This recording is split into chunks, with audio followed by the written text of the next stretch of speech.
کیسے کرے گا؟ ہم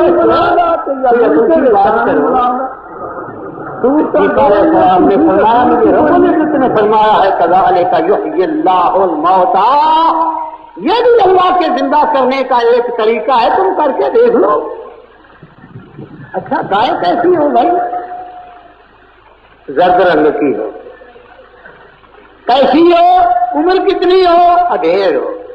جب انہوں نے ان کے عنوانات دریافت کرنے شروع کر دیے گائے کے، رب العزت نے اپنے بلی کی گائے کا حلیہ بتانا شروع کر دیا، جس کا ذکر قرآن پاک میں ہے سورہ بقرہ میں، 2.5 پاروں میں، 2.5 پارے ہیں سورہ بقرہ کے۔ اللہ اکبر، یہ ولی اللہ کی گائے کا ذکر ہے، شرک تو نہیں کیا؟ ارے یہ تو عین ایمان ہے۔ کذالک یحیی اللہ الموتى، اللہ تعالیٰ ایسے بھی زندہ کر لیتا۔ جب ولی اللہ کی گائے کا حلیہ، اور ادھر ولی اللہ کی گائے کیسی تھی؟ ولی اللہ فوت ہونے لگا، بیوی کو کہنے لگا کہ خدا حافظ۔ اس نے کہا ہمارا تو خدا حافظ ہے، لیکن گائے کو کیا کرو گے؟ میں تو قرضہ دار ہوں، بچہ تیرا چھوٹا ہے، 2-3 برس کا ہے، چارہ کون لائے گا، گھاس کون لائے گا، اس کو کون رکھے گا، یہ مشکل ہے۔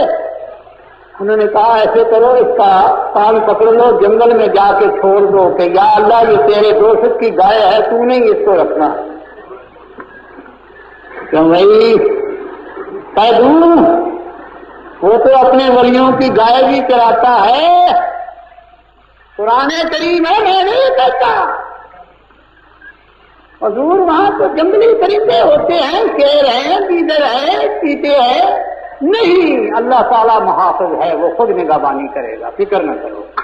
ولی اللہ کی چیز کو کوئی چھیڑ نہیں سکتا۔ ارے درندہ ولی اللہ کی چیز کا احترام کرتا ہے، انسانوں اگر ولی اللہ کی چیز کا تم احترام نہ کرو گے تمہیں کون جانتا؟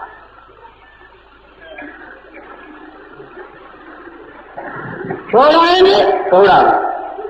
پھر اگر بیٹے نے کہا تمہارا غرفہ کون ہے کہ کہاں ہے، تو پھر میرے بیٹے کو کہہ دینا جب جوان ہوگا تو جنگل میں جا کر اس کو پکاریں گے، گائے اس کی طرف آ جائے گی۔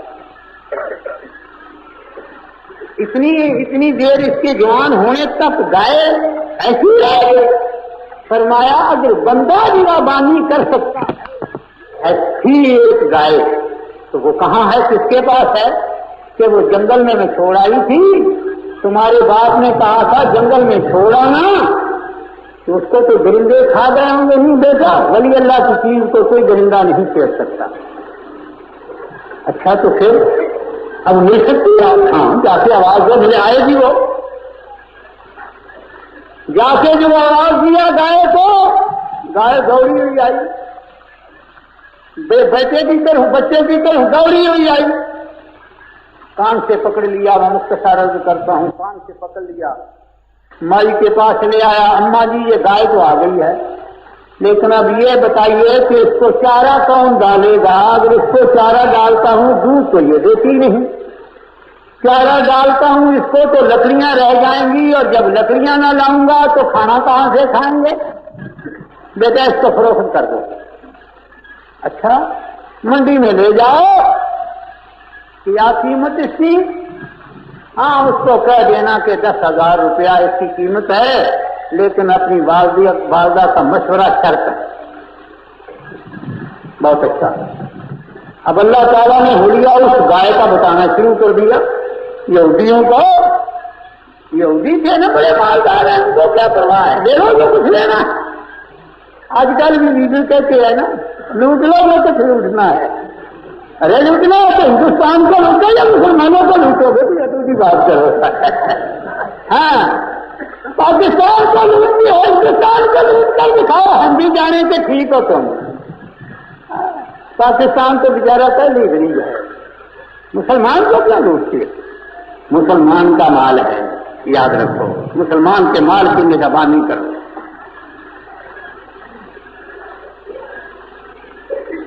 جب حلیہ بتایا گیا اب کہیں ملتی ہی نہیں گائے. پھرتے پھرتے جب منڈی میں آؤ، یہ تو منڈی میں کھڑی ہے گائے. بھائی بیٹا کتنے کی فروخت کرو گے؟ 10,000 درم. 3.5 آنے کا درم ہوتا تھا. 10,000 درم. اور ماں کا مشورہ انہوں نے کہا، یہ مشورہ کیسا؟ 10,000 درم لو اور چھوڑ دو. پاس آیا کہ 10 آ گیا ہے اماں جی. انہوں نے فرمایا بیٹا ان کو کہہ دو 50,000 درم اور ماں کا مشورہ. پھر وہ گیا کہ 50,000 درم اس کی قیمت ہے اور ماں کا مشورہ. انہوں نے کہا 50,000 درم لو اور چھوڑو. نہیں، ماں کا مشورہ ساتھ. اماں جی وہ تو جماعت کی جماعت کھڑی ہے، وہ کہتی ہے کہ 50,000 درم لے لو اور چھوڑ دو. بیٹا ان کو کہو کہ اگر تم نے ضروری لینا ہے، ماں کا مشورہ نہیں کرتا، گوشت اس کا تم نکال لو اور کھال میں اتنا پاؤنڈ بھر کر مجھے دے دو. ولی اللہ کی گائے کی قیمت ہو رہی ہے. یہ ولی اللہ کی گائے کی قیمت ہے. آج کل تو ہمارے مولویوں کی اتنی قیمت نہیں پڑتی بھائی. ہاں، لیکن کہتا ہے مولویوں کو میں تو 200 روپئے میں خرید سکتا ہوں. لیکن یاد رکھو مولویا، اب تو پیسوں سے خریدے گا، کل تو گولی سے اڑائے گا. یاد رکھنا. ہاں ہاں. اور ریچھ کے ساتھ گرانے کا تم نے واقعہ تو سنا ہوا ہی ہے. ریچھ کے ساتھ گرانا لگانا بڑا دھوکہ ہے. بات سچی کہتا ہوں. بچے نا اپنے ایمانوں کو تم کو بچا لو. تم بیچارے مسجد کی نالیاں صاف کرنے والے ہو تو مسجد کا کام کرو. تمہیں کیا ضرورت ہے دنیا دارے میں پڑھنے کی؟ لیکن یہ بھی کہتے ہیں فصل پکا ہوا ہے، ہم بھی کچھ اٹھا لیں تو اچھا ہے. ہاں لیکن مہنگا پڑے گا. یہ سودا مہنگا ضرور ہے. خیر اس نے کہا بھائی مشورہ ختم کرتا ہوں، گوشت تم لے لو اور کھال بھر کر پاؤنڈ کی ہمیں دے دو. سونے کے پاؤنڈ سے یہ کھال بھر دو. انہوں نے کہا چھوڑو یار، قصہ چھوڑو، بھر دو. آدمی کا پتہ چلتا ہے، ورنہ ہمارا آدمی یہ کبھی قتل کیا گیا تو کیا ہے؟ کوئی قیمت آدمی کی کوئی قیمت نہیں. جو بھی بڑا قیمتی ہوتا ہے. ہاں ذبح کیا، ذبح کر کے کھال بھر کر بیٹے بچے کو دے دی. وہ جناب اس نے مزدوروں سے اٹھوائی کھال اور ماں کے پاس لے گیا. اماں جی بس کام بن گیا. اس نے کہا بیٹا دیکھا یہ ولی اللہ کی گائے کی قیمت یہ ہوتی ہے. ارے ہم جلتے ہیں جی، 11ویں والے کی دیگیں چڑھائی جاتی ہیں، پلاؤ پکتا ہے، زردہ پکتا ہے، قورمہ بنتا ہے. ارے بنتا ہے، تمہیں مسور کی دال ملتی ہے یا نہیں؟ من باقلہا و قصائہا و قرآن ہے، میں نہیں کہتا. من باقلہا و قصائہا و فومہا و عدسہا و بصلہا قال اتستبدلون الذی هو ادنی بالذی هو خیر اهبطوا مصرا فإن لكم ما سألتم وضربت علیہم الذلة والمسکنہ. ملا یہی حال ہوگا تمہارا. پیسے دے کر دنیا کو دکھاتے ہو ہم دین کی خدمت کرتے ہیں مسور کی دال کھا کر، لیکن کل کو جب مسکینی تم پر عائد ہوگی خدا کی طرف سے تو پتہ لگ چلے گا کہ سچا کون ہے اور جھوٹا کون ہے. انہوں نے کہا ہمیں یہ نہیں چاہیے. ارے بٹیر کا گوشت کھاتے ہو تو کہتے ہو نہیں ہمیں نہیں چاہیے، ہمیں تو بس کیا چاہیے؟ پیاز چاہیے، ہمیں مسور کی دال چاہیے، ککڑیاں چاہیے، گندم کی گیہوں کی روٹی چاہیے. اچھا شہر میں چلے جاؤ بہت مل جائے گی، وہاں لیڈر ہیں بڑے بڑے، تمہیں دے دیں گے بہت کچھ. ہاں میرے ہاں تو حلوہ ہے یا گوشت ہے. 11ویں والے کا لنگر تو یہی پکتا ہے. اگر 11ویں والے کا لنگر کھانا ہے تو یہاں کھا لو حلوہ اور گوشت قورمہ پکا ہوا ہے. کالا تستبدلون الذی هو ادنی بالذی هو خیر. ارے بہترین چیز کو چھوڑ کر کس قیامت میں پھنستے ہو؟ آؤ 11ویں والے کو مان لو اور اچھے سے اچھا تمہیں 11ویں والے کا صدقہ ملے گا. جو 11ویں دینے والا ہے اس کو بھی بہترین کھانا ملتا ہے، کبھی بھوکا نہیں رہ سکتا.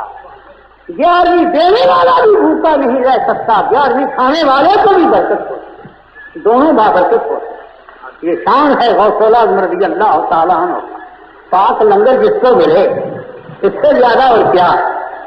یاد ہے نہیں میں نے تمہیں کہا تھا ارے کھانا بھی پکاؤ گھر میں تو ختم کر کر غوث پاک کی روح کو شراب پہنچا دو، کہو کہ یہ 11ویں والے کا کھانا ہے، تاکہ تمہارے گھر سے اگر کوئی دشمن بھی کھانا کھائے تو 11ویں والے کا صدقہ، اور تم بھی کھاؤ تو غوث پاک کا لنگر کھاؤ، بس برکت ہوگی۔ دیکھو کیسے برکت، کھانا تم نے کھانا ہے، پتہ تمہارے گھر میں ہے، لیکن غوث پاک کو ثواب ہو جائے، اس کا لنگر تم کھاؤ، دیکھو کیسے برکت ہوتی ہے۔ یہ شان ہے غوث الاعظم رضی اللہ تعالیٰ عنہ۔ غوث الاعظم رضی اللہ تعالیٰ عنہ جیسا کہ زمین پر قدم رکھتے چلتے تھے، ہوا میں بھی ایسے ہی چلتے تھے۔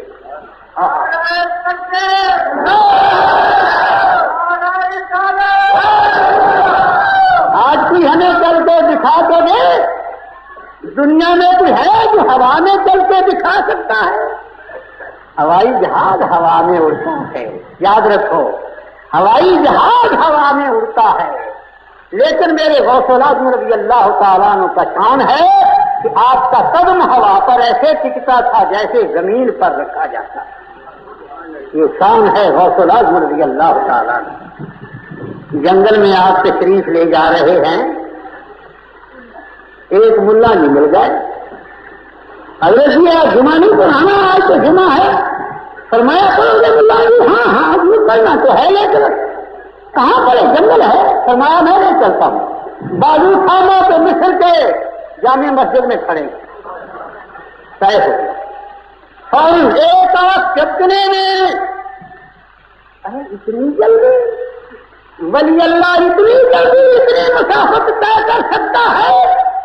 یہ ممکن ہے کہ اتنی جلدی ولی اللہ طے کر لے؟ ہاں کر سکتا ہے۔ کبھی ثبوت ہے اس کا؟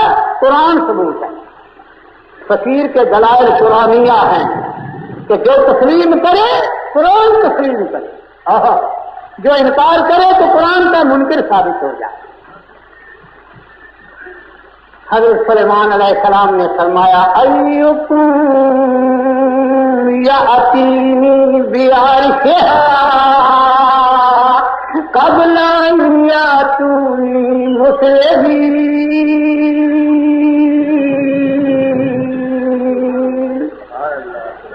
بلقیس آ رہی ہے، بادشاہ ہے، تخت اس کا بڑا زبردست ہے، اس نے 7 گنبدوں میں بند کر دیا ہے، اس کو دروازہ کوئی نہیں رکھا، نیچے سے جو بنیاد اٹھائی 7 گنبد نیچے اوپر ہے، تاکہ کوئی توڑنے بھی لگے تو اس کو وقت بڑا خرچ، سونے کا تخت ہے، 60-80 گز لمبا اور 60 گز چوڑا، کے اوپر 80 کرسیاں ہیں سونے کی رکھی ہوئی۔ ایکم قرآن کریم ہے، ایکم یأتینی بعرشہا قبل ان یاتونی مسرعین۔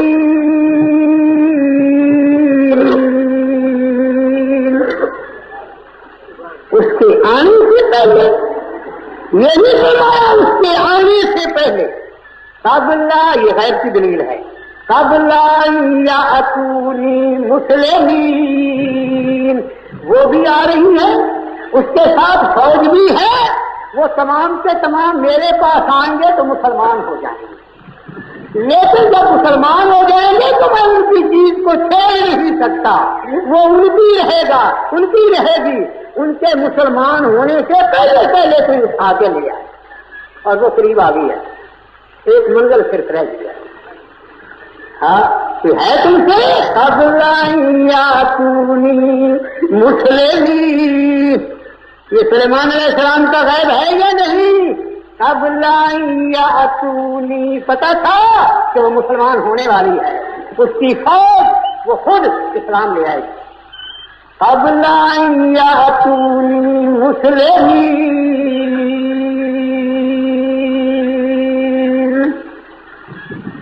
قال عفریت من الجن انا آتیک بہ، عفریت ایک جن تھا، اس نے کہا حضور میں لاتا ہوں، ارے کتنی دیر میں لائے گا، وہ تو قریب آ گئی۔ کہنے لگا قبل ان تقوم من مقامک، آپ تشریف فرما ہے کرسی پر کھڑا نہیں ہونے دوں گا، کرسی سے کھڑے ہوں گے، کھڑے ہونے سے پہلے پہلے تخت لا کے رکھ دوں گا۔ ارے کیسے لائے گا؟ کہنے لگا انی علیہ لقوی امین، میں بڑا زبردست طاقتور ہوں، بڑا امانت دار ہوں، کوئی چیز گرنے بھی نہیں دوں گا، فوراً لے آؤں۔ ارے بیٹھ جا، انی علیہ لقوی امین، نبی اللہ کے مقابلے میں امتی اپنی طاقت کا اظہار کرتا ہے۔ کیا مسئلہ؟ نبی ہے طاقتور لیکن نبی اللہ کے مقابلے میں اپنی طاقت کا اظہار کرتا ہے۔ ارے اب تو ہم حدیث والے تو کہتے ہیں ان کو علم ہی نہیں ہے، وہ تو بھولتے تھے، نماز میں بھول گئے، قبروں میں بھول گئے، فلاں جگہ کھجوروں میں بھول گئے۔ مولانا تم کون ہو؟ میں مفسر قرآن۔ ارے تم مفسر قرآن ہو، نبی بھولتا ہے، تم تو نبی کبھی بن گئے۔ سوچو، اس نے کہا انی علیہ لقوی امین، میں بڑا قوی ہوں، امانت دار۔ ارے بیٹھ جا، میرے سامنے اپنی طاقت جتاتا ہے۔ بیٹھو۔ وقال الذی عنده علم من الکتاب، ایک کے پاس کتاب کا علم تھا، اسے معلوم تھا کہ نبی اللہ کی کیا عزت ہوتی ہے اور نبی اللہ کے کیا آداب ہوتے ہیں۔ حضور میں حاضر کر دیتا ہوں۔ وقال الذی عنده علم من الکتاب، ارے جس کے پاس کتاب کا علم ہو وہ کبھی نبی اللہ کا گستاخ نہیں ہو سکتا، اور جو نبی اللہ کا گستاخ ہے وہ کتاب سے بے علم ہے، اس کو قرآن کا علم ہی نہیں پڑھتا ہے۔ لا کر سو کا سو تم نبی، تو پھر نبی اللہ کی غلطیاں نکالتا ہے تو قرآن پڑھتا ہے نہیں، اس کو قرآن آتا ہی نہیں۔ وَإِذَا قَرَأْتَ الْقُرْآنَ جَعَلْنَا بَيْنَكَ وَبَيْنَ الَّذِينَ لَا يُؤْمِنُونَ بِالْآخِرَةِ حِجَابًا مَسْتُورًا۔ اللہ تعالیٰ فرماتا ہے جب آپ قرآن پڑھنے لگتے ہیں تو جن کو آخرت یاد نہیں ہے، حساب و کتاب یاد نہیں ہے، آپ کے درمیان اور ان کے درمیان میں پردہ حائل کر دیتا ہوں۔ کیوں؟ تاکہ اس کے سامنے میرے معبود کا قرآن پڑھے۔ گستاخ کو اللہ تعالیٰ قرآن سننے دیتا ہی نہیں، توفیق دیتا ہی نہیں۔ کیوں؟ اس لیے کہ یہ کتاب عدل سکھاتی ہے، یہ اس کے لیے ہے جو مؤدب ہے، جو ادب سیکھنے والا نہیں ہے، جو نبیوں ولیوں کا ادب نہیں کرنے والا، اس کے کانوں تک، اس کے دل تک اللہ تعالیٰ قرآن کریم کا اثر ہونے دیتا ہی۔ جعلنا بینک وبین الذین لا یؤمنون بالآخرۃ حجابا مستورا، ہم پردہ حائل کر دیتے ہیں کہ گستاخ کو میرے محبوب کا، میرے ولیوں کا چاند اس کے دل تک پہنچے ہی نہیں۔ شان ہے میرے رب العزت کا، اسی کا نام فرمایا وَمَن يُضْلِلْ فَلَن تَجِدَ لَهُ وَلِيًّا مُرْشِدًا، جس کو اللہ گمراہ کرتا ہے اس کو کوئی ولی مرشد ملتا ہی نہیں۔ نہیں، دنیا میں تو کوئی ولی اللہ ہے ہی نہیں۔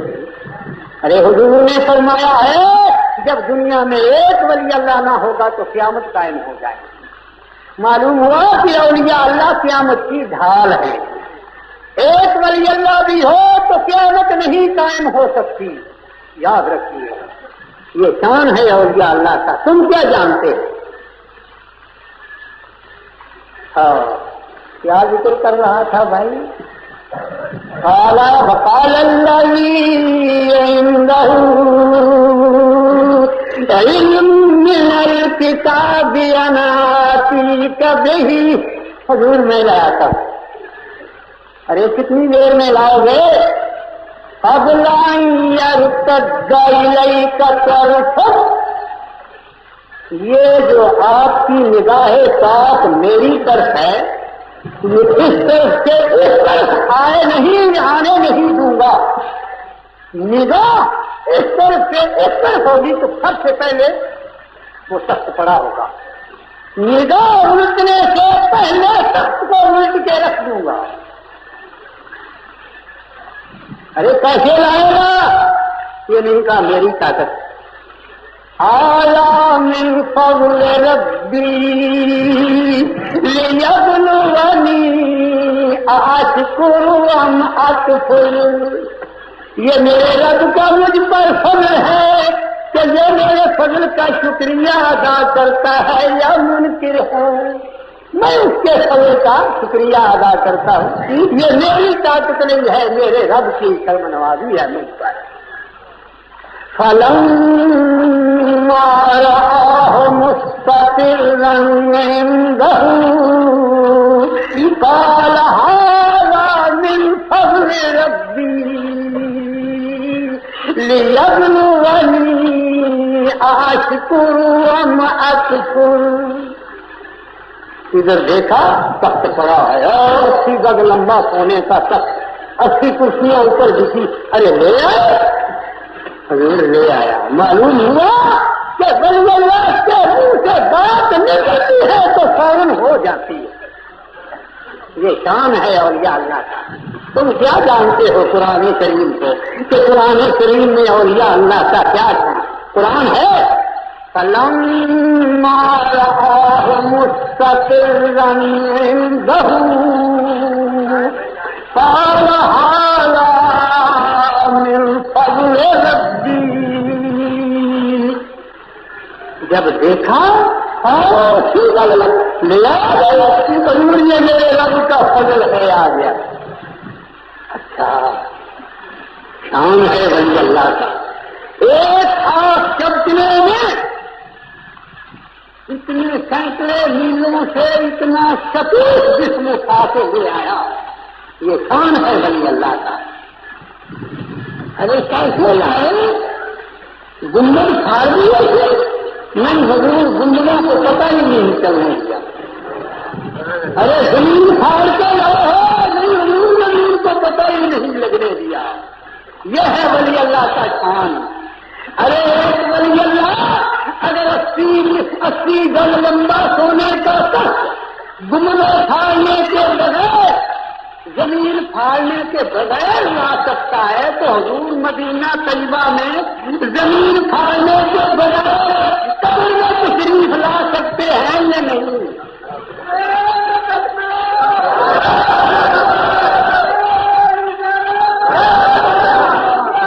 اب تعمیر کی جاتی ہے نہیں، حضور کا تصویر کیسے آ سکتے ہیں؟ تصویر پیش کی جاتی ہے. ملا جی اگر قبر میں تصویر آ سکتی ہے تو تصویر دنیا میں بھی دیکھنی جائے گا. ہاں یہ مثال وہ کرتے ہیں وہ فلم دیکھنے والے ہیں. معلوم ہوتا ہے کہ ملا جی فلم ستاری بھی ہیں. ہاں نہیں ان کی فلم آتی ہے قبر میں. ارے تو خدا کا خوف کرو. نبی کریم صلی اللہ علیہ وآلہ وسلم نے فرمایا فرشتے کہتے ہیں ما كنت تقول في حق هذا الرجل محمد صلی اللہ. یہ تمہارے سامنے تشریف فرما ہے. یہ بذات خود، یہ بذات خود تشریف فرما ہے. یہ جانتے ہو کون ہے؟ غوث علی کی رضی اللہ تعالیٰ کی بات عرض کر دوں. کسی دکاندار کا جھگڑا ہو جائے، وہ کہتا ہے اپنا کھاتا دیکھ لو بھائی، میری جان چھوڑو. تمہارے کھاتے میں مجھے دینا آئے تو میں دے دیتا ہوں، تمہارا تمہیں دینا آئے تو تم دے دو، جھگڑا میں نہیں کرتا. چلو میں تمہارا کھاتا ہی دیکھ لیتا ہوں، تم ہی فیصلہ کرو. بڑی صاحب خانوی جمال الاولیاء میں لکھتے ہیں کہ غوث اعظم رضی اللہ تعالیٰ عنہ کا دھوبی فوت ہو گیا. ایک مرید کو خواب میں ملا. ارے دھوبی بتاؤ قبر میں تمہارا کیا حال ہوا؟ اس نے کہا یار کیا کہہ رہے ہیں، میرے پاس 2 آدمی سفید لباسوں والے اور ان کی پیری پیری آنکھیں تھی، دلی کی طرح آنکھیں تھی ان کی. بڑے داشتناک سے مجھے کہتے ہیں من ربوں کا وہ مانگے سولوں کا. تو پھر تم نے کیا کہا؟ میں نے کہا میں تو وہ استاد کا دھوبی ہوں، مجھے تو کوئی پتہ نہیں کیا کرنا ہے جو کیا نہیں کر، تو مجھے چھوڑ کے چلے گا۔ اس کے بعد پھر آئے ہی نہیں۔ مولوی اشرف علی صاحب تھانوی لکھتے ہیں ممکن نبی کے سامنے غوث اعظم رضی اللہ تعالیٰ عنہ کا نام لیا جائے تو حساب و کتاب چھوڑ کے نکل جاتے ہیں۔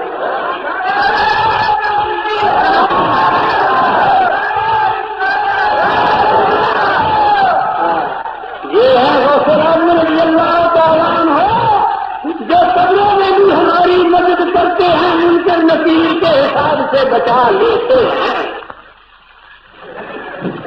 ایک اور کروں، ہاں بہت بڑی چیز زمبین نور کی لے کر آ گیا حضرت اسماعیل علیہ السلام۔ حضرت غوث اعظم رضی اللہ تعالیٰ جتنی اس نے دن میں جتنے کی جان نکالنی تھی وہ زمبین بھری ہوئی ہے اور نور نے زمبین ہی چھوڑ دی۔ مجھے بولو تیرے غوث نے کچھ زمین چھوڑ دیا، فرمایا میرا نام لینا دے دے گا۔ یہ شان ہے غوث اعظم رضی اللہ تعالیٰ نے کہا۔